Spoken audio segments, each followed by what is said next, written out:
Hi everyone, my name is Gary Gan and I work for Student.com.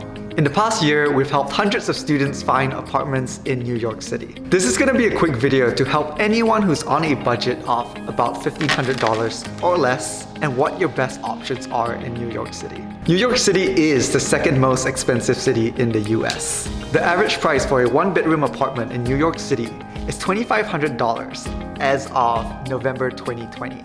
And that's a lot of money. Most students we help are often looking for something within the $1,000 to $2,000 range. If you fall under this category, this video is for you.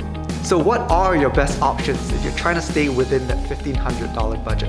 That answer for 2020 and 2021 are going to be co-living apartments.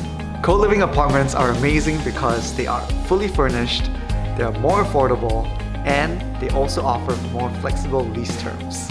So I'm gonna talk about your two options, which are a private room or a shared room. You can expect to spend about $1,500 for a private room in Manhattan.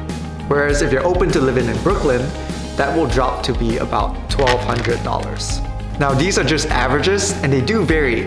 For example, this is a private room for $950 in Manhattan. So the most important question to ask yourself is, what is your budget and what are you looking for? Are you okay having a smaller room? Or do you want something which is more spacious in Brooklyn? If you are on an even lower budget than that, I would highly suggest being open to sharing a room. This is a shared room for $750 a month. So think about how much you're willing to spend for your apartment. Are you prioritizing being in Manhattan? Or are you okay being in Brooklyn and possibly commuting to Manhattan? Whatever that is, Student.com has hundreds of room and apartment options in New York City. If you're looking for an apartment in New York City, I highly recommend checking out Student.com. Inquire for any of the properties and a booking consultant will reach out to you and help you find an apartment that best fits your needs. I hope you found this video helpful. If you have any questions, please feel free to leave them in the comments below and we'll be happy to answer them for you. Have a good day.